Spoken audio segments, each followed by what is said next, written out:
She went through heartbreak and betrayal, but found her strength. Now, with love growing in her life, she learns that true happiness isn't money, but trust.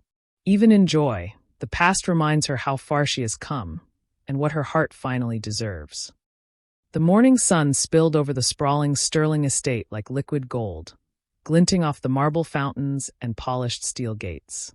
The mansion sat atop a quiet hill in Westchester, New York, majestic, serene, and almost painfully perfect. But perfection, as the world would later learn, could hide the loneliest hearts. Inside the breakfast room, sunlight streamed through tall, arched windows, painting the long mahogany table in amber hues. At one end sat Jonathan Sterling, a man whose name once made Wall Street hold its breath. His snow-white hair was combed neatly back, his tailored gray suit crisp even on a Saturday. He scrolled through his tablet, pretending to read the business headlines. Across from him, his wife Margaret stirred her tea quietly, her eyes flicking toward the staircase. She didn't need to look at the clock. She already knew who was late for breakfast again. The faint sound of soft footsteps echoed down the grand staircase. Then came Isabella Sterling, their only child, their pride, their pain. She was dressed in a long pastel robe, her hair pulled into a loose bun, the faintest trace of sleep still in her eyes. At 29, Isabella had inherited her mother's gentle face and her father's sharp intellect, but her body, round and full, had become her prison. "Morning, sweetheart," Jonathan said with forced brightness. "You finally decided to join the world of the living?" Isabella smiled faintly. "Good morning, Dad. I was finishing an email from the foundation." Margaret gestured toward her plate. "Eat while it's hot, dear." As Isabella sat, the air filled with the quiet chime of silverware against china. Outside, the estate grounds were alive with gardeners trimming the rose bushes and staff polishing the luxury cars lined neatly in the circular driveway. Everything about the Sterlings screamed wealth and order. Everything, except the emptiness that lingered around their daughter. Later that morning, Isabella sat by the bay window of her bedroom, sipping coffee and staring at the rolling green lawns below. She had an entire world at her feet, fortune, influence, beauty of the kind money could sculpt, but inside, she felt invisible. Her phone buzzed with a notification. Another wedding announcement. Another friend walking down the aisle. Another reminder that no one had ever looked at her that way. She clicked even as her heart sank. "Your foundation gala's next month," her assistant, Sophie, had said on the phone the night before. "You'll meet plenty of new people there. You never know who might walk into your life." But Isabella had laughed softly. "Sophie, people don't come to galas to find love. They come to be seen." And she was right. Isabella had learned to read people early in life. She could spot the glint of insincerity in a man's smile, the way eyes flicked to her father's name before they landed on her. Men approached her to impress, not to connect. Her size had always been the invisible wall between them, a wall built not of bricks, but of judgment. Downstairs, Jonathan stood by the window of his study, watching his daughter pace through the garden paths alone. He sighed, shoulders heavy beneath the weight of years and fatherly guilt. "She's lonely, Margaret," he said when his wife entered. "And I can't stand watching her like this anymore." Margaret closed the door softly behind her. "I know. She deserves love. She deserves—" He stopped, searching for the right words. "To be wanted." Margaret walked to him, her expression thoughtful. "You can't buy affection, Jonathan. I'm not talking about buying it. I'm talking about helping her find it." She arched a brow. "You mean helping her find a husband?" Jonathan turned toward her, frustration flashing in his eyes. "If I could give her everything but love, what kind of father does that make me?" For a long moment, silence filled the room. Margaret's gaze softened. "There's something I've been thinking," she said carefully. "Something drastic." He frowned. "Go on." "What if," she hesitated, "what if we gave an incentive? A serious one. To any man willing to marry Isabella. Money, property, something that would make the world listen." Jonathan's eyes widened. "Margaret, that's desperate," she finished for him. "Yes. But what else have we got? You've tried introductions, business partners' sons, charity donors' nephews. None of them stayed. Maybe if someone took the chance, they'd see what we see in her." Jonathan turned away, staring through the window at Isabella again. She was kneeling to pet the gardener's golden retriever, laughing softly, pure, unguarded. She's everything good in this world, he murmured. And yet she's invisible to it. Margaret placed a hand on his arm. Then maybe it's time we make the world notice. That night, the Sterlings sat across from one another in the dim warmth of the living room. The fireplace crackled softly as Jonathan opened his laptop. Drafted exactly, Margaret said. Clear and firm. Jonathan began typing. Public notice. The family of Jonathan and Margaret Sterling is offering a marriage proposal for their daughter, Isabella Sterling.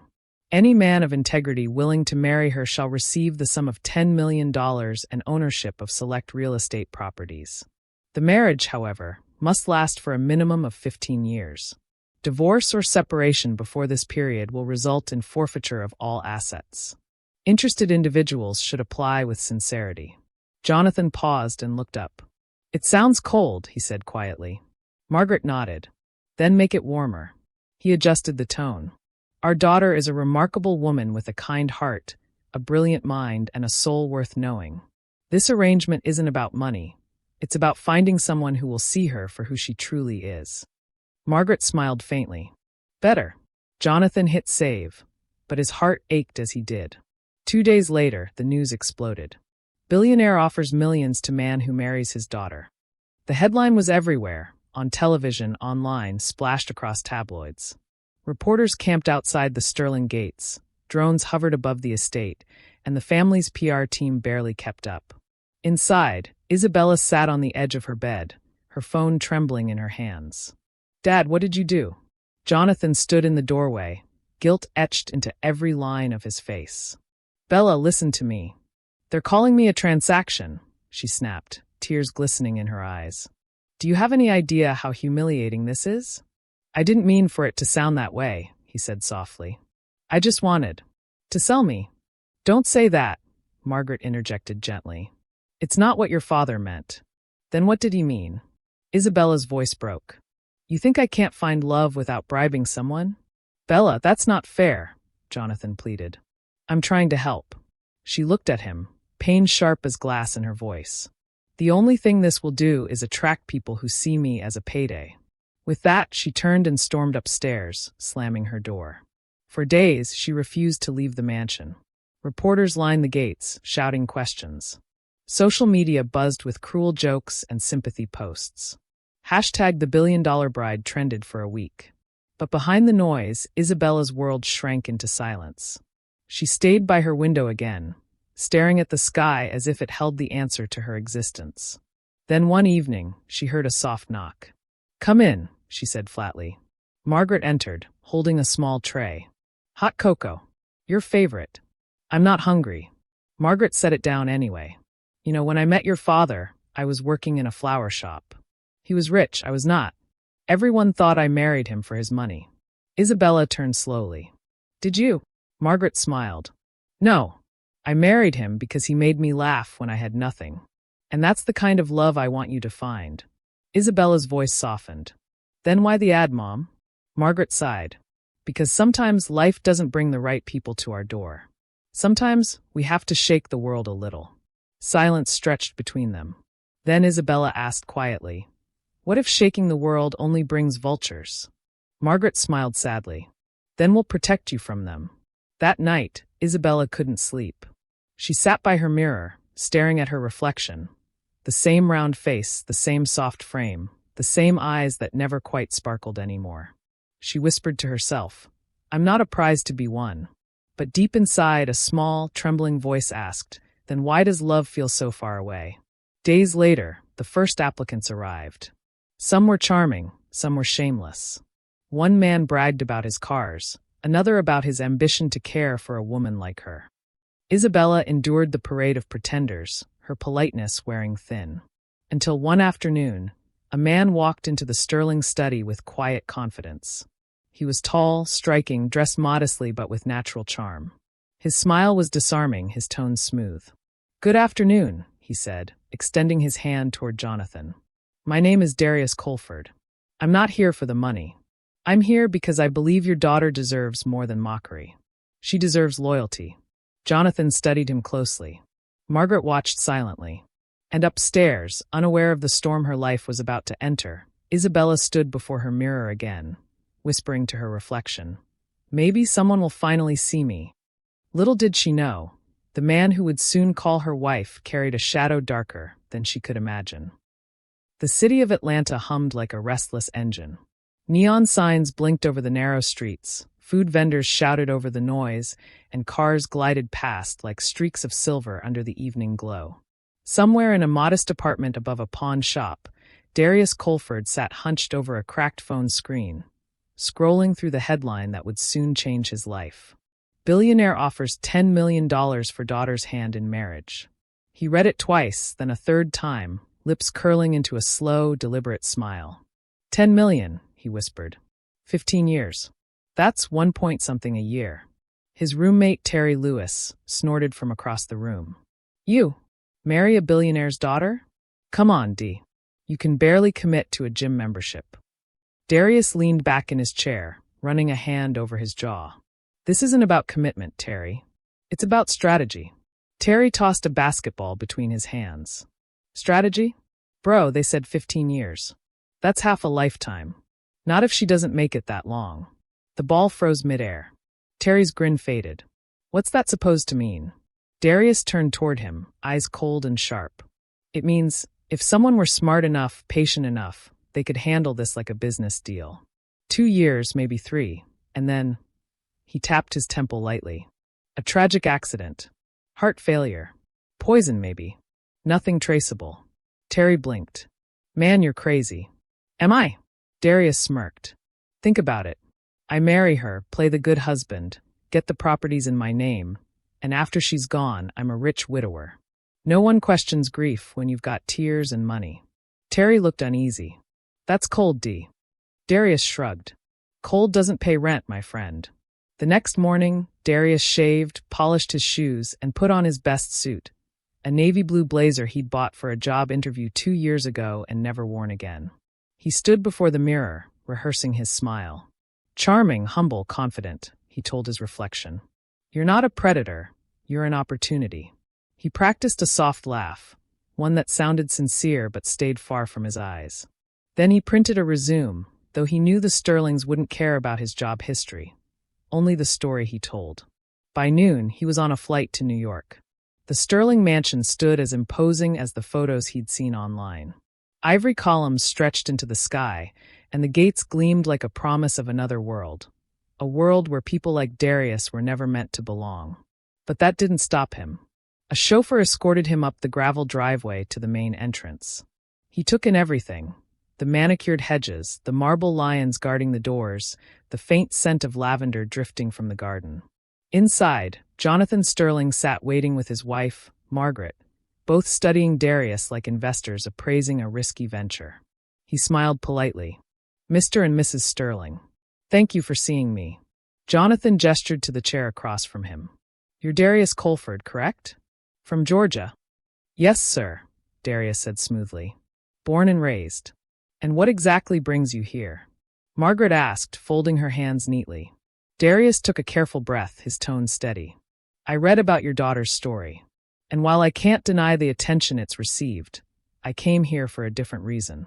I think people forget that behind headlines, there are real human beings.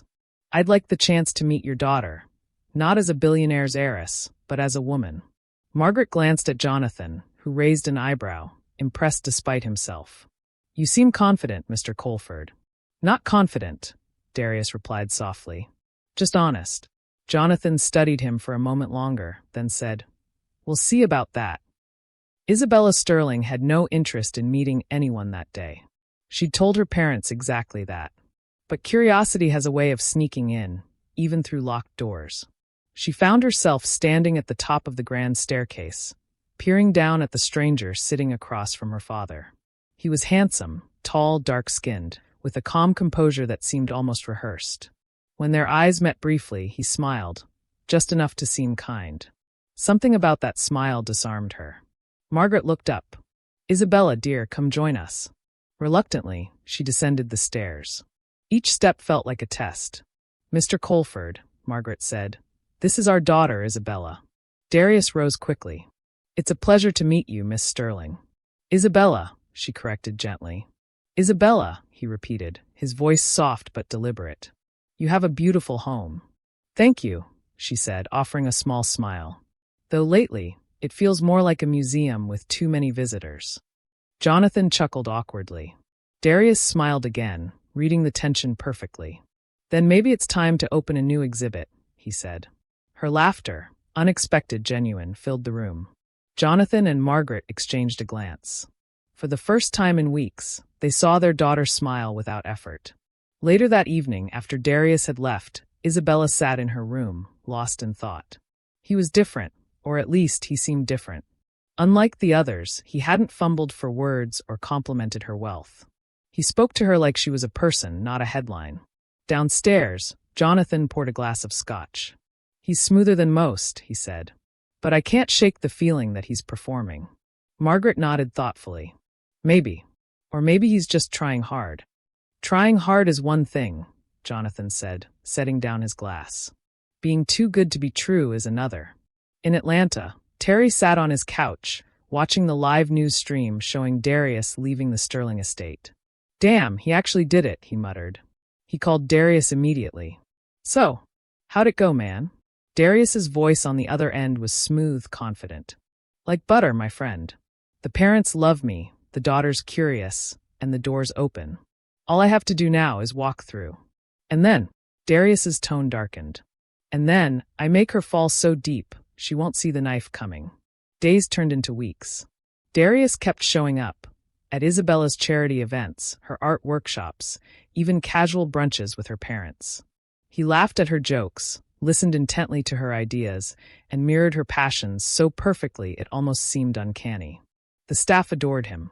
Margaret began to warm up to him. Even Jonathan, though cautious, couldn't deny the calmness Darius brought into the house. For Isabella, it was like breathing again after years underwater. One Saturday afternoon, they strolled through Central Park. The autumn trees blazed in shades of gold and crimson. Isabella carried a paper cup of hot chocolate, her cheeks flushed in the cool air. You know, she said shyly, I never thought anyone would volunteer to spend time with me outside of business or charity. Darius smiled. Then they've been missing out. She looked at him, surprised by the sincerity in his voice. You say that so easily. That's because I mean it. And for a fleeting moment, Darius felt something unexpected stir in his chest, guilt. It was faint, almost imperceptible, but it was there. He quickly buried it under his practiced charm. You have a beautiful heart, Isabella, he said softly. And someday, I hope the world sees that as clearly as I do. Her eyes glistened. No one had ever said that to her before. From a distance, a photographer snapped the moment, Darius's hand brushing Isabella's as she smiled shyly. The next morning, tabloids exploded with new headlines. The billionaire's daughter and the mystery gentleman. Has Isabella Sterling found her prince? For the first time, the story wasn't about her weight or her father's money. It was about her happiness. And Darius, ever the actor, knew exactly how to keep the illusion alive. The mansion had begun to change. Laughter drifted through the hallways again. Music returned to the rooms where silence used to linger. For the first time in years, the Sterling estate felt alive. And everyone credited that to the man who'd come from nowhere and won Isabella's heart. Even Jonathan Sterling had begun to ease. He caught himself smiling one morning as he watched Isabella and Darius share breakfast on the garden terrace. The two sat close, sunlight spilling across their table. She laughed at something he whispered, and for a brief second, Jonathan saw a version of his daughter he'd only ever dreamed of seeing, happy, radiant, free. Margaret touched his shoulder. She's smiling again, Jonathan. That has to mean something. He nodded slowly, though part of him still wrestled with doubt. It does. I just hope it means what we think it does. Across the table, Darius raised his cup in a mock toast. To unexpected chapters, he said. Isabella tilted her head. You make everything sound like poetry. That's because life is, he replied smoothly. We just forget to read it properly. Her smile deepened, shy but warm. She didn't notice how his eyes lingered on the gold bracelet around her wrist. A gift from her father, custom-made and worth more than his entire apartment back in Atlanta. Every day he spent in this house felt like walking through a dream he planned to wake from richer. Yet, in rare moments, when Isabella laughed so hard she snorted, or when she nervously tucked her hair behind her ear, something inside him flickered, something he refused to name. Weeks passed. The relationship blossomed under the constant gaze of the media. Every magazine wanted a photo, every network wanted an interview. But in private, Darius's ambition tightened like a noose. The clock in his head kept ticking. Every day closer to wealth, every smile another step in the performance. He began keeping notes, quiet, meticulous, about the Sterling estate, its staff schedules and security routines. He memorized who entered the kitchen, when meals were served, where the medical supplies were kept. His plan wasn't violence, it was patience. He didn't need a crime, he needed timing. One night, in the quiet of his guest's suite, he called Terry. "How's the royal life?" Terry teased. Darius smirked. "Predictable. They eat dinner at 7, sleep at 10, and think I'm a saint. It's all lining up." Terry's voice dropped. "You sure you want to keep going with this?" "Why wouldn't I?" "Because I saw the way you looked at her in that news clip. You're catching feelings, bro." Darius laughed, a low, calculated sound. "Feelings are a luxury. I'm working on freedom." "Just don't forget," Terry said. "Greed can look a lot like freedom till the door locks behind you." The line went silent for a moment before Darius hung up. He stared at the mirror across the room, his reflection calm and unreadable. "I don't forget," he muttered. "I just finish what I start." A few days later, Jonathan invited Darius into his study. The air was heavy with cigar smoke and old leather. "Sit, son," Jonathan said, gesturing to the chair opposite him. "I've been meaning to talk." Darius nodded, masking his nerves with charm. "Of course, sir." Jonathan leaned forward. "You've made my daughter smile again, and for that, you have my gratitude. But I need to be clear. You're stepping into a family that protects its own. Do you understand?" "Yes, sir." "Good. Because the money, the properties, those are details. What matters is Isabella's heart. If you ever play with that—" Jonathan paused, his voice steady but sharp. "Let's just say, even the best lawyers won't find you." Darius forced a grin. "I respect that. And I'd never hurt her." Jonathan studied him a moment longer before nodding. "Then we understand each other." As Darius left the study, his smile vanished. He muttered under his breath, "Old man's sharper than he looks." That evening, Darius found Isabella in the art studio, her hands smudged with paint, a streak of blue across her cheek. "You look beautiful like that," he said softly. She laughed. "Covered in paint? Real. You look real." She wiped her hands on a cloth, shyly meeting his gaze. "You make me feel seen, Darius. Like I'm not just someone's daughter." He stepped closer, lowering his voice. "That's because you're more than that, Isabella. You're someone who deserves the world." Her heart swelled. "Do you really mean that?" For a second, just a heartbeat, he almost did. But then he remembered the plan, the promise of fortune, and he looked away. "Of course," he said with a smile that didn't reach his eyes. As the weeks turned into months, Darius's presence became permanent. He proposed under the sprawling oak tree on the Sterling lawn, the same place Isabella had played as a child. The ring was modest, yet perfect for her hand. She cried, said yes, and threw her arms around him. The world celebrated the unlikely romance. The billionaire's daughter finds true love. Cameras flashed, the internet cheered, and Jonathan's relief was palpable. But somewhere behind Darius's charming smile, the old ambition stirred again, quiet, patient, waiting for its turn. That night, as the family celebrated with champagne and laughter, Darius slipped out onto the balcony. The cool wind brushed against his face as he looked over the dark garden. Terry's words echoed in his head. "Greed can look a lot like freedom till the door locks behind you." He exhaled slowly, eyes narrowing toward the city lights. "One step closer," he whispered. "Just one step closer." Inside, Isabella called his name. Her voice, gentle and bright, carried through the glass doors. And for a fleeting moment, Darius hesitated, just long enough for a spark of doubt to flicker behind his confident eyes. He turned, smiled, and walked back into the light.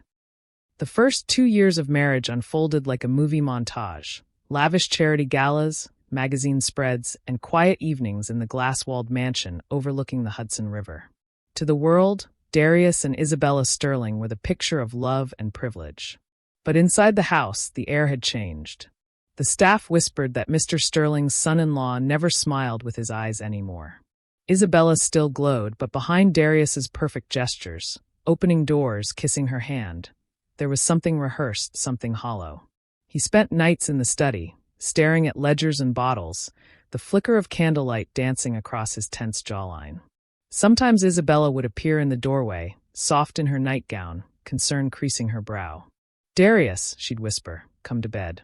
You've been in here for hours." He'd close the book too quickly, smile too easily. "Just catching up on some emails, love. I'll be there soon." But the moment she left, his face hardened again. He was losing control of the timeline. The plan had seemed simple once. Wait 2 years, secure trust, access assets, and disappear with more money than he'd ever dreamed. But things had changed. The Sterling family's lawyers had tied everything in legal knots. Jonathan had added new clauses to the will, clauses Darius couldn't bypass. Worse, Isabella's warmth was starting to get to him. Every morning, she brought him coffee exactly the way he liked it. She listened to his ideas, supported his projects, and spoke of the future with a faith that unsettled him. She loved without question, and that terrified him more than Jonathan's watchful eyes ever could. One rainy afternoon, Margaret Sterling visited unannounced. She entered the house with the quiet grace of someone who noticed everything, but said nothing until it mattered. "Darius," she said, setting her purse on the marble counter, "I'd like to talk to you. Privately." He gestured toward the lounge. "Of course, Mrs. Sterling." They sat across from each other. The fire crackled between them. "You're a very charming young man," she began. "You've given my daughter a reason to smile again. For that, I'm grateful." "Thank you, ma'am. But gratitude doesn't blind me." Darius stiffened. "I'm not sure I understand." Margaret leaned in. "Oh, I think you do. My husband may like to pretend he's the only one watching, but I notice things too. You hide secrets behind your smiles." He forced a laugh. "With all due respect." She raised a hand. "I'm not accusing you. Not yet. But if there's anything you've built this marriage on that isn't love, fix it now, before it destroys you both." Her voice was calm, but her eyes cut deep. When she stood and walked away, Darius realized his hands were trembling. That night, he dreamed of her words. He woke before dawn, cold sweat clinging to his skin. Isabella stirred beside him. "Bad dream," she mumbled. He forced a smile.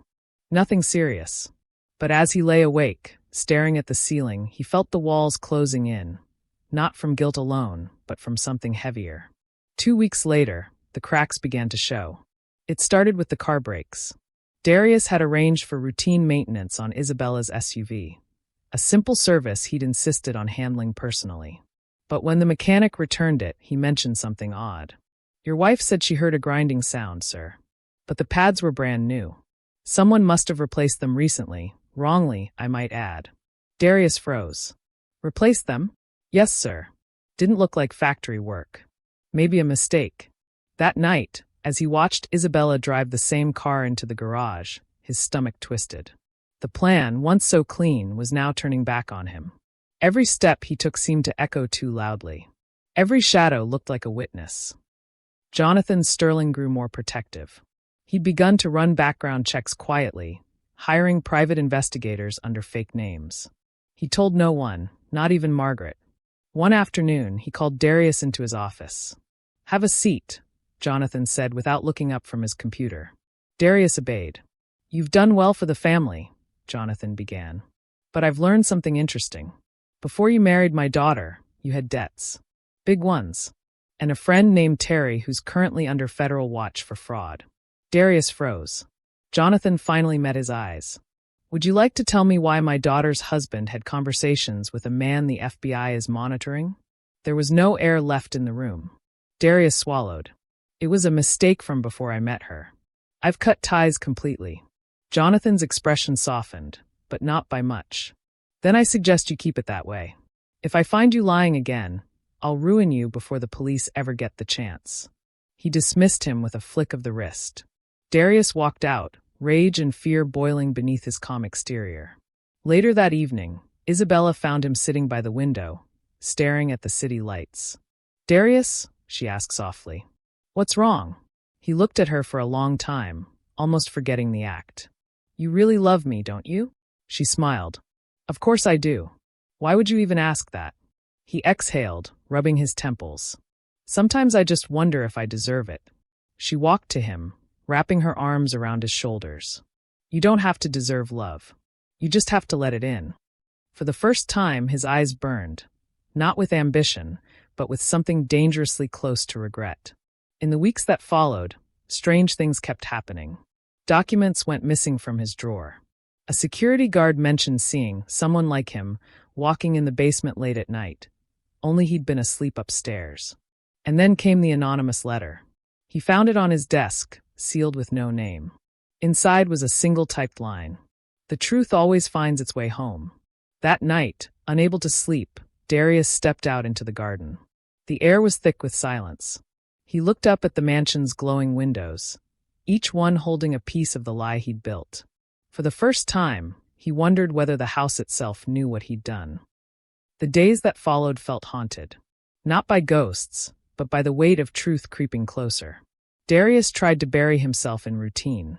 Morning jogs, charity meetings with Isabella, dinners with the Sterlings. He smiled for photos, gave interviews, and played the perfect husband. But beneath the surface, something was breaking. Each night, when the mansion grew quiet, he heard echoes, doors creaking when no one was there, whispers that might have been the wind, and once, a faint melody from the old piano room. He told himself it was paranoia. But deep down, he knew it was guilt, manifested in every shadow that trailed him. One morning, Isabella entered the living room holding an envelope. Her expression was puzzled. "This came for you," she said. "No return address." Darius froze. Another letter. He took it, hands trembling slightly, and forced a smile. Probably business mail. He slipped into his study and tore it open. Inside was another single line. "You can't silence conscience. It speaks in ways you can't control." No name. No signature. Just the same crisp, eerie typewriter font. He burned the paper in the fireplace, but the words stayed with him all day. Later that week, during a charity event at the Manhattan Grand Hotel, Darius began noticing stares. Subtle but deliberate. Two men in black suits whispered near the bar whenever he passed. A journalist he'd never met asked oddly personal questions. And then, as he escorted Isabella down the marble staircase, a voice called out from the crowd. "Darius Johnson, is it true you're under investigation for attempted fraud in Atlanta?" The flash of cameras followed the question like lightning. Gasps rippled through the crowd. Isabella froze, confusion written across her face. Jonathan Sterling's eyes turned to steel. Darius blinked, the practiced smile faltering for the first time in public. "That's absurd," he said quickly. "A baseless rumor, nothing more." But it was too late. The murmurs had already begun. In the limousine ride home, silence pressed between them like glass. Isabella stared out the window, the city lights blurring past. Finally, she spoke. "Is it true?" Darius turned to her. "Is what true?" "The question they asked you tonight." He hesitated, then exhaled. "It was years ago. I was young, stupid. I got involved with the wrong people. It was nothing criminal, I swear." "Why didn't you tell me?" "Because it didn't matter anymore." "It matters now," she said softly. "Because it makes me wonder what else you've hidden." The way she said it, quiet, disappointed, cut deeper than anger ever could. That night, Darius drank alone in the study, the same fireplace flickering before him. His mind raced. Someone was digging into his past. Someone new. Terry. He hadn't spoken to him in months. But maybe Terry had cracked under pressure. Maybe he'd talked. He picked up his phone and dialed. "Terry." The voice on the other end was tired, hesitant. "You shouldn't be calling me, man." "What did you do?" "Nothing. But people came asking questions about your marriage, your money, your wife's family. I didn't say much, but they already knew too much." "Who's they?" "I don't know. But listen, if I were you, I'd come clean before someone else does it for you." Click. The line went dead. Darius stared at the phone, heartbeat pounding in his ears. Over the next week, things spiraled. The media exploded with headlines. Darius Johnson's past surfaces. Rumors turned to accusations. Business partners distanced themselves. And Jonathan Sterling, furious but composed, called for a family meeting.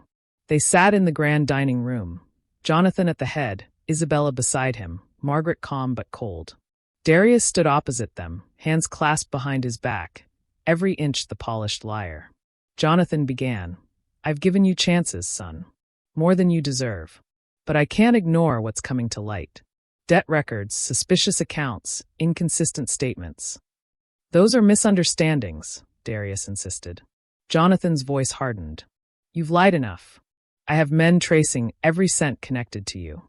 And if I find proof that you ever intended harm to my daughter—" "You won't," Darius interrupted, but his voice cracked slightly.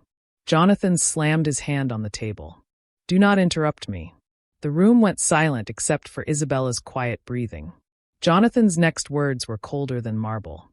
"You may have fooled us once, but this house was built on truth, and liars don't last long under its roof." He stood and left the room without another word. That night, Isabella packed a small bag. "Where are you going?" Darius asked. "To my parents for a few days," she said quietly. "I need time to think." "Isabella, please." She turned to him, eyes glistening. "If you love me, you'll let me go for now."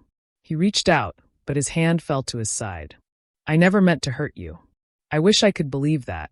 And with that, she walked away. The mansion felt emptier than ever. Darius sat alone in the dark living room, the weight of silence pressing on his chest. For the first time, he began to see what he'd truly lost. Not the money, not the mansion, but the one person who had seen beauty in him when he couldn't see it himself. He buried his face in his hands. "What have I done?" he whispered. 3 days later, the police arrived. They came quietly, politely, 2 detectives in suits carrying papers. "Mr. Darius Johnson?" one asked. "Yes. You're under arrest for attempted financial fraud and breach of fiduciary trust involving the Sterling estate." Darius froze. "What? No, this is a mistake." They read him his rights as flashlights and cameras swarmed outside the gates. From the upstairs window, Margaret Sterling watched in silence. She didn't smile, but neither did she weep. She simply whispered to herself, "Sometimes mercy comes disguised as justice." The following morning, Isabella sat by her mother's side, pale but composed. "Do you think he ever loved me?" she asked quietly. Margaret placed a hand over hers. "Maybe. But love built on lies can't stand. It collapses under its own weight." Isabella looked out the window toward the empty driveway. "Then I guess it's time I learned to stand without him." Her voice trembled, but in her eyes there was strength, a fragile light returning after a long shadow. The morning sunlight hit the Sterling estate like a spotlight on a stage, revealing every corner of the mansion in stark clarity. The air smelled faintly of polished wood and freshly cut grass. Yet, despite the beauty of the grounds, an unnatural tension lingered in the house. Isabella walked through the corridors with a quiet determination. Gone were the hesitant steps of a woman uncertain of her worth. Gone was the fragile smile that had greeted Darius so easily. Now, each movement radiated control, a silent message. She had survived the storm, and she would no longer allow herself to be a part of a shadowed life. Outside the estate, flashing lights of police vehicles reflected on the marble driveway. Darius Colford, once the charming and poised husband, was led handcuffed into a sleek black SUV. Reporters shouted questions, but he no longer had the power to answer. The grand illusion was over. Inside, Jonathan Sterling observed silently from the study window, arms crossed. He had been cautious, measured, waiting for the right moment to ensure justice was served.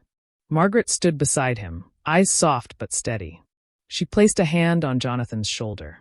"It's done," she whispered. Jonathan nodded, though a part of him had always feared the weight of consequences might never catch up. "Sometimes," he said quietly, "the truth doesn't need us. It finds its way." Inside the mansion, Isabella sat in the art studio. Brushes lay scattered on the table, untouched, as she stared out at the garden. Her wedding ring still shimmered on her finger, a relic of a past filled with both hope and betrayal. She thought of Darius, the man she had once believed loved her, the man who had smiled so easily while hiding a dangerous secret. She shook her head, as if to rid herself of his memory, and focused on the present. A soft knock on the door startled her. Margaret entered, carrying 2 cups of tea. She sat across from Isabella, handing her a cup. "Do you feel relieved?" she asked softly. Isabella stared at the steaming tea for a moment. I don't know. Part of me feels free. Another part, she trailed off, voice breaking slightly. Another part feels sad. I loved the idea of him before I knew the truth. Margaret reached across, squeezing her hand.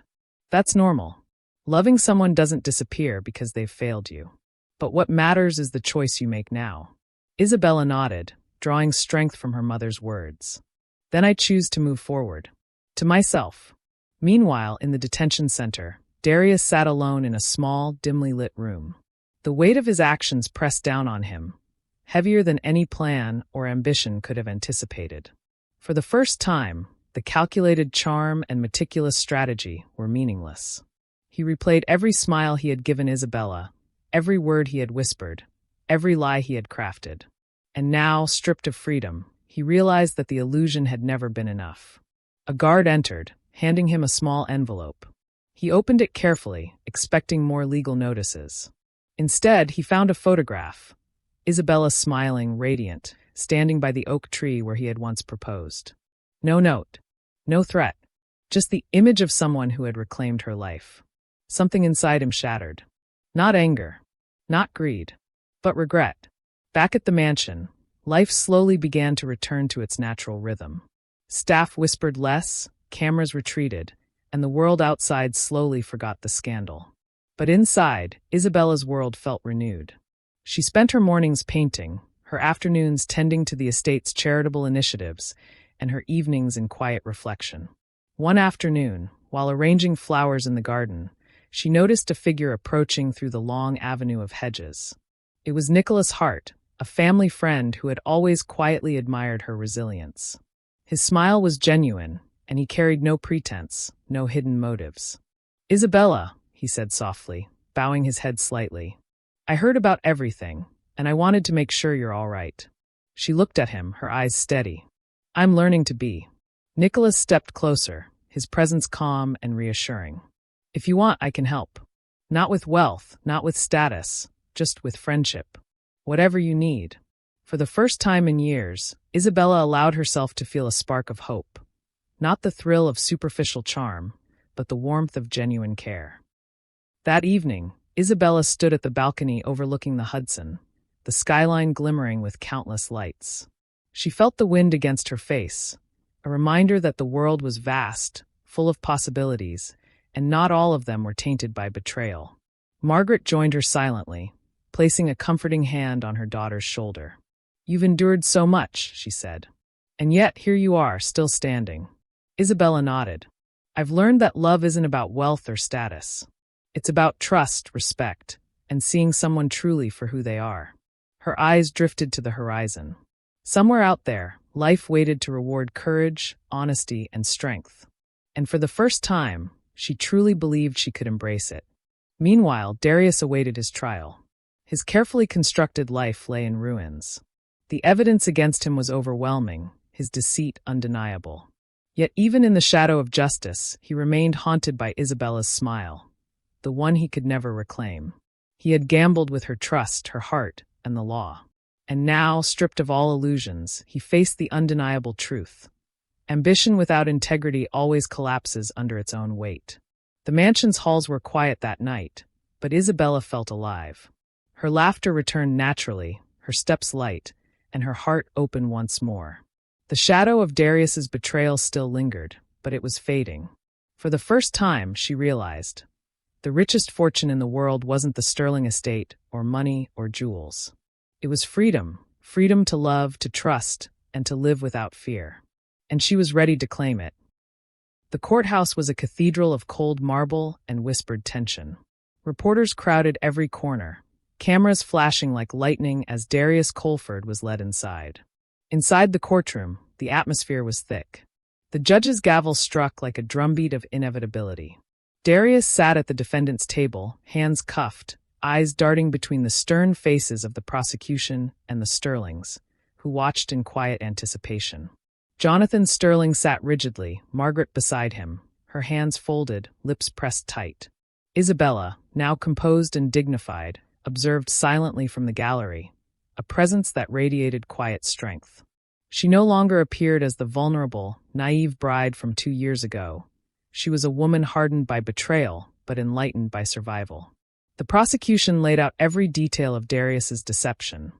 The false debts, his interactions with dubious associates, and his secretive manipulations. The evidence was overwhelming. Witnesses testified, documents were presented, and timelines were reconstructed with surgical precision. Darius maintained his calm, rehearsed smile, but it faltered at every turn, slipping in tiny moments when a fact cut too close to the truth. Finally, the prosecution called Isabella to the stand. She rose gracefully, her hands steady, her voice firm. "Did you ever suspect Mr. Colford's intentions?" the lawyer asked. She shook her head. "No, not until evidence came to light. But I trusted him completely because I believed in his words, his presence, and his promises. I now know that trust can be a dangerous gift if placed in the wrong hands." The courtroom was silent. Isabella's words rang with dignity, but they carried a weight that pierced Darius deeper than any accusation could. After hours of testimony, the judge finally addressed the court. "Darius Colford, the evidence presented here demonstrates a clear and premeditated plan to defraud and manipulate. Your actions have harmed both the Sterling family and the integrity of this court. You are hereby sentenced to 10 years in federal custody, with restitution to the Sterling estate as deemed appropriate." Darius's head fell slightly. The gavel struck again. The courtroom seemed to exhale collectively. Outside the courthouse, Isabella and her parents emerged into the crisp sunlight. Flashbulbs popped, but Isabella paid little attention. She turned to Nicholas Hart, who had come to support her silently through the ordeal. "Are you all right?" he asked softly. She nodded, a small, genuine smile forming. "More than I have been in years. I feel free." Nicholas smiled back, warmth in his eyes. "You deserve that. You deserve happiness without shadows or lies." Isabella looked out over the city streets, her heart unburdened. "I'm ready for it. Whatever comes next, I want it to be real." In the following weeks, life gradually returned to a new normal at the Sterling estate. Isabella immersed herself in the things she loved: art, charity work, and reconnecting with friends. The media gradually shifted focus, and the scandal that once consumed every headline became a distant memory. One quiet afternoon, Isabella and Nicholas walked through the garden. The autumn air carried the scent of fallen leaves and promise. "You've been through so much," Nicholas said carefully, "but I can see how strong you've become." Isabella glanced at him, her eyes reflecting both vulnerability and courage. "I've learned that love isn't about grand gestures or wealth. It's about honesty, trust, and respect. You've shown me all of that without even trying." Nicholas's lips curved into a gentle smile. "Then maybe this is our beginning, free from shadows." Isabella nodded, letting a real, unguarded smile form on her face. She had survived betrayal, heartbreak, and deceit, and now she was ready to embrace love built on truth. Meanwhile, in federal custody, Darius sat alone in his cell, replaying the events that had led him here. For the first time, he truly understood that charm, lies, and manipulation could not replace integrity. He stared at the small window high above, the sunlight casting a faint glow on the concrete walls. "I wanted everything," he whispered to himself. "And in the end, I have nothing." Outside, the world continued on, indifferent yet just. The story of betrayal, deceit, and survival had reached its turning point. Isabella Sterling, once trapped in shadows, now walked toward the light of her own making, stronger, wiser, and open to the kind of love that was honest and enduring. Her true journey was only beginning.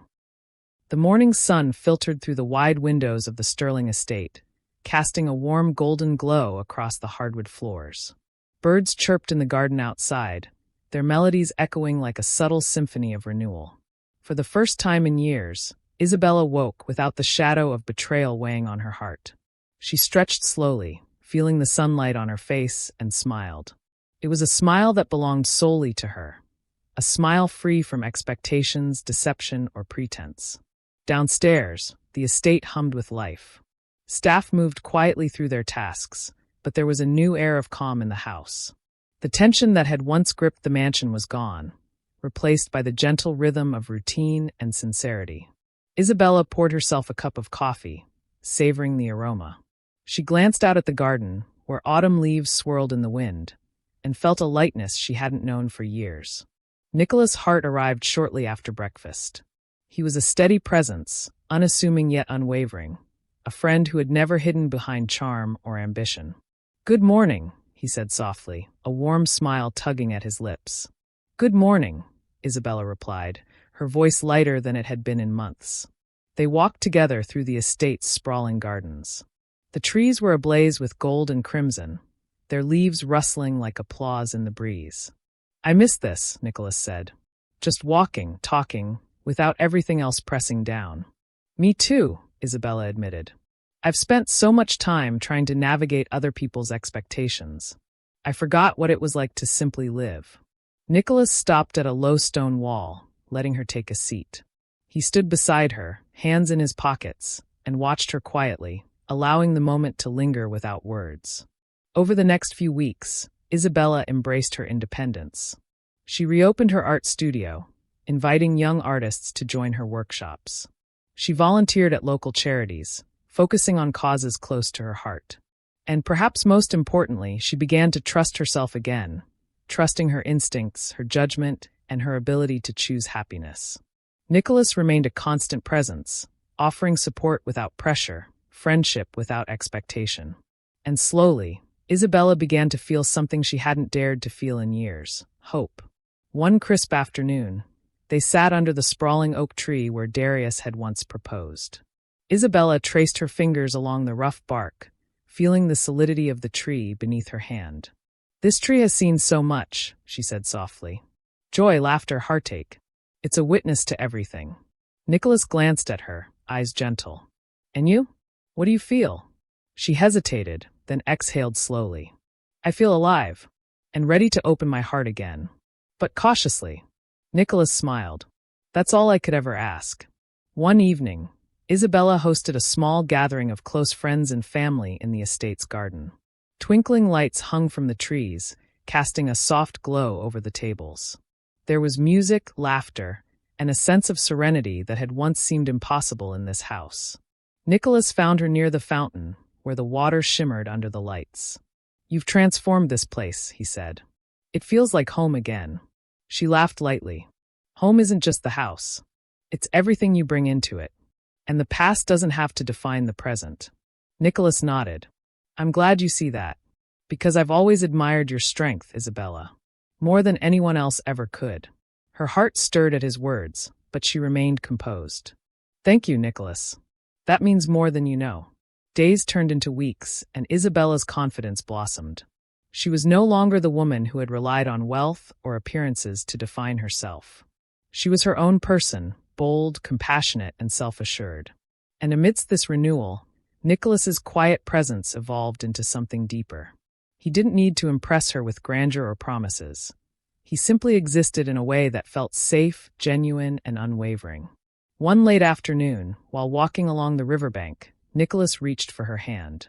She looked at him, surprised by the tenderness of the gesture, and then intertwined her fingers with his. "I want to be part of your life," he said softly. "Not because of who you were or what you own, but because of who you are." Isabella felt warmth spread through her chest, a light that had been dimmed by betrayal and fear, now rekindled. She squeezed his hand gently.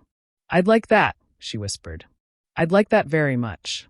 That evening, Isabella stood in the garden, watching the sun dip below the horizon. The sky blazed with colors of hope, pinks, oranges, and golds blending together like a promise of what was to come. She felt the weight of the past finally lift from her shoulders. Darius's deception, the scandal, and the heartbreak no longer had power over her. The shadows of her life had receded, leaving room for light, for trust, and for love built on honesty. And in that moment, she understood the truth. A new beginning isn't simply about leaving the past behind. It's about embracing the life you were always meant to live, with the people who truly see you. Nicholas stepped beside her, his hand finding hers once more. Together, they watched the twilight settle over the Hudson River, knowing that whatever storms the future might bring, they would face them as equals, with hearts open and unguarded. The days of autumn at the Sterling estate seemed endless in their beauty. Golden leaves swirled across the gardens, and the soft rustle of wind in the trees carried a sense of quiet promise. Isabella had never felt more alive. She woke each morning with purpose, greeted each day with gratitude, and went to bed with a heart no longer shadowed by fear. Nicholas had become her constant companion in this new chapter. He was not a flashy presence, nor did he flaunt wealth or influence. He was simply steady, sincere, and fully present. With him, every moment, whether walking through the garden, sharing a quiet cup of coffee, or laughing over mundane stories, felt like a small miracle of normalcy and peace. One morning, Isabella found Nicholas arranging flowers in the greenhouse, his sleeves rolled up, dirt on his hands, a soft smile on his face. "You make even gardening look effortless," she teased lightly, leaning against the doorframe. He laughed, brushing a hand across his forehead. "It's easier when you're doing it for someone who cares." She stepped closer, warmth spreading through her chest. "I care," she admitted, her voice soft but confident. "More than I ever thought I could." Nicholas looked up at her, eyes bright. "And I care for you. Completely. No pretense, no expectations beyond honesty." For the first time in a long while, Isabella felt the depth of the love she had longed for. Not manufactured, not transactional, not conditional, but real, unwavering, and mutual. The estate soon became a haven for both their passions. Isabella resumed her art workshops, teaching young artists the nuances of color, texture, and storytelling. Nicholas supported her quietly, often helping set up materials or managing logistics, his presence always unintrusive yet deeply felt. One afternoon, as they walked through the studio, Isabella paused and looked at him. "Do you ever think about how different life could have been?" she asked. Nicholas smiled gently. "I do sometimes. But then I remind myself that what matters is now, not the past. We can't change what happened, but we can choose what comes next." Her hand found his, and for the first time, the gesture was not tentative. It was a declaration, silent, intimate, and binding. As winter approached, the Hudson River glittered with icy reflections. Isabella and Nicholas spent evenings by the fireplace, wrapped in blankets, sharing stories and laughter.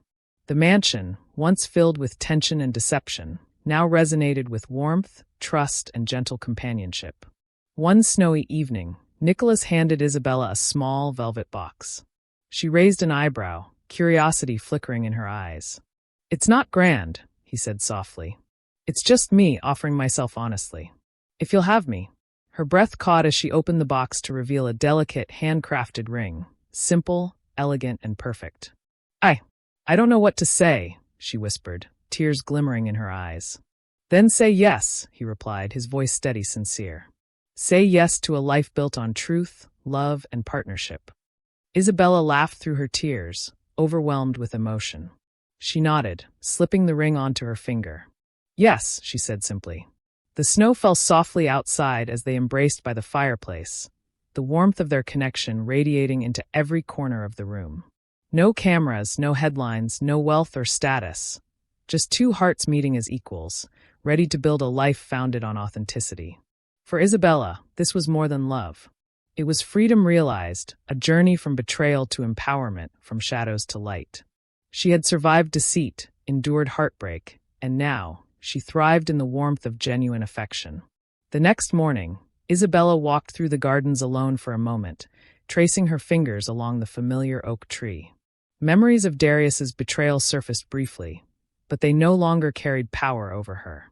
She was no longer defined by the shadows of the past. Nicholas joined her silently, slipping his hand into hers. "Are you ready?" he asked. She smiled, eyes sparkling with renewed hope. "I've never been more ready." Together, they walked toward the horizon, the Hudson River reflecting the morning sun like liquid gold.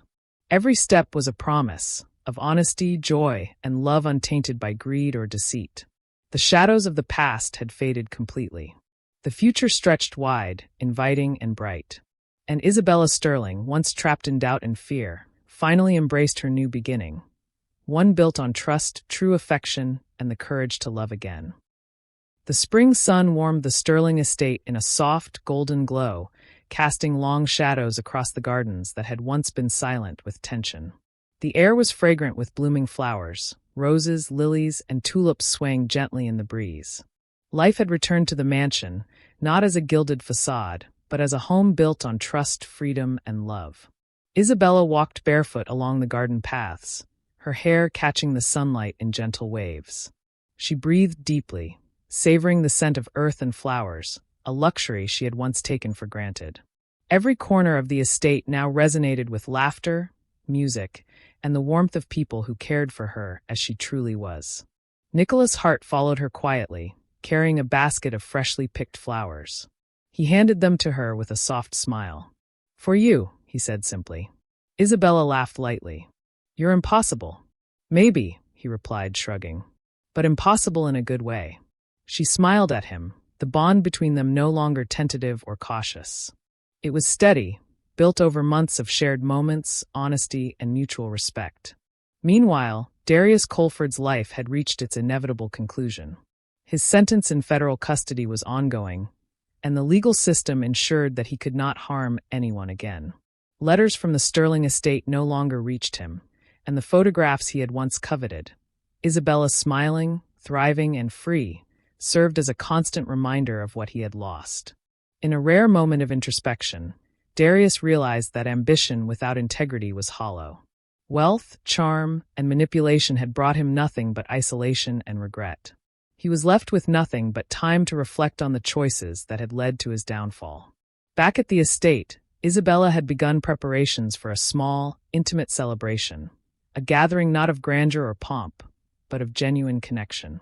Friends, family, and those closest to her would share in the joy of her newfound love and freedom. Nicholas joined her in the garden, where they arranged flowers and tables. "You've turned this place into something extraordinary," he said. "It's not me," Isabella replied, her eyes sparkling. "It's everything I've learned. About trust, strength, and love. I couldn't have done it without the people who truly care." He nodded, squeezing her hand gently. "I'll always be one of those people." As evening approached, lanterns were lit along the garden paths, casting a soft, warm glow over the estate. Guests arrived, bringing laughter, joy, and heartfelt congratulations.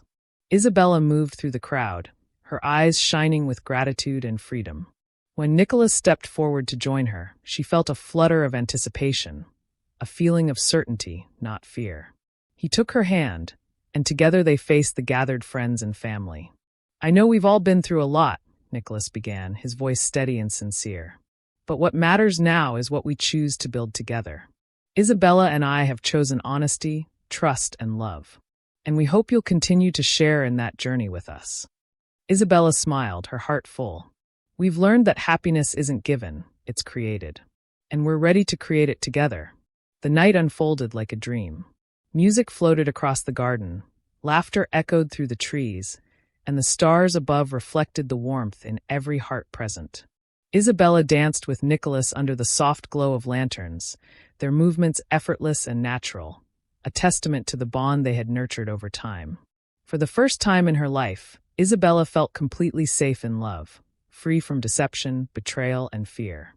She was seen, cherished, and valued for who she truly was. Days turned into weeks, and Isabella and Nicholas continued to build a life filled with trust, joy, and shared purpose. The estate became a place of community, art, and kindness. Workshops for young artists flourished, charitable initiatives thrived, and Isabella's heart expanded with the love and connection she had longed for.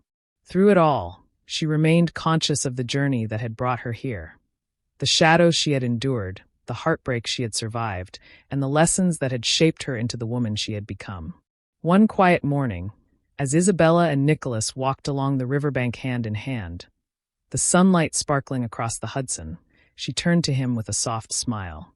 "I never imagined life could feel like this," she said, her voice filled with wonder. "So full of hope, love, and possibility." Nicholas looked at her, eyes reflecting the same warmth and admiration she felt. "It's only the beginning," he said. "We'll continue building this life together, one honest day at a time." Isabella squeezed his hand, letting the words sink in. For the first time, she realized that true happiness wasn't just surviving, it was thriving in love, integrity, and freedom. And so, Isabella Sterling's story came full circle. From betrayal and deception to heartbreak and survival, she emerged stronger, wiser, and fully open to love. She had learned that wealth, status, and appearances could never define her worth. Only trust, authenticity, and courage could. Under the stars of the Hudson River, surrounded by friends, family, and the life she had created, Isabella embraced her happily ever after. Not as a fairy tale, but as a life earned through resilience, heart, and unwavering hope. She was free. She was loved. And for the first time, she was truly home.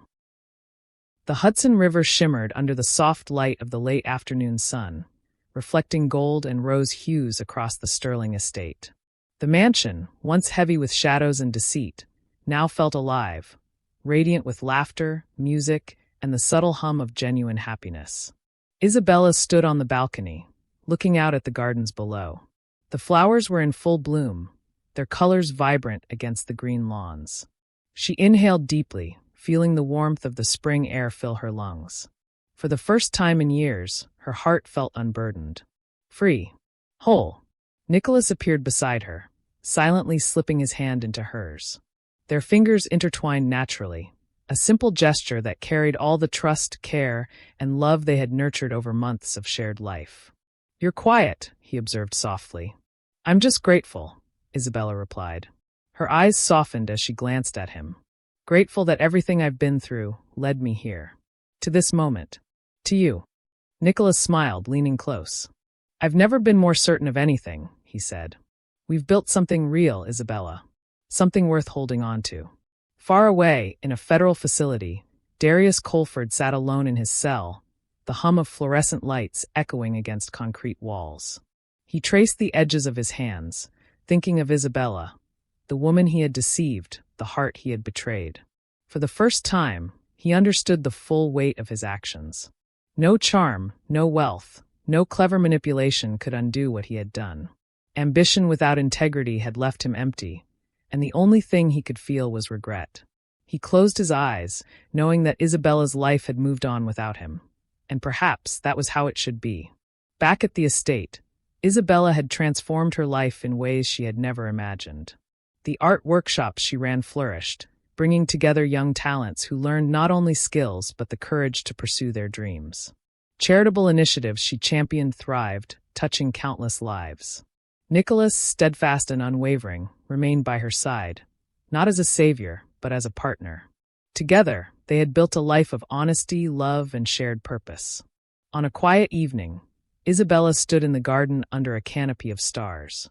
The soft glow of lanterns reflected in her eyes, and the gentle breeze carried the scent of blooming jasmine. She looked at Nicholas, who offered her a reassuring smile, and felt a profound sense of peace. "I never thought I'd get here," she said softly, more to herself than to him. "You did," Nicholas replied, "because you never gave up on yourself." Isabella exhaled, a smile breaking across her face. The shadows of the past, the lies, the betrayal, the heartbreak, had all faded. They had shaped her, yes, but they no longer held her. And so, Isabella Sterling's story came full circle. She had faced deceit, betrayal, and heartbreak, yet she emerged stronger, wiser, and capable of true love. Wealth and status had never defined her worth. Courage, honesty, and the ability to trust again had. As she gazed at the river, Nicholas at her side, Isabella felt the truth settle in her heart. Life's greatest riches were not measured in possessions or power, but in freedom, love, and the people who see your soul. The estate, the river, the gardens, they were no longer just a home. They were a testament to survival, resilience, and the beauty of beginnings earned through patience, courage, and unwavering hope. Isabella turned to Nicholas, squeezing his hand, and whispered, "This is everything I ever needed." He smiled, their foreheads touching lightly. "And it's only the beginning." Above them, the sky stretched wide and endless, full of possibilities. And in that infinite horizon, Isabella Sterling finally, truly, lived her happily ever after. Thanks for watching. If you enjoyed the video, please like, share, and subscribe to Boundless Echoes for more interesting stories. We really appreciate your support. Comment where you are watching from, so we can give you a shout out. See you in our next video.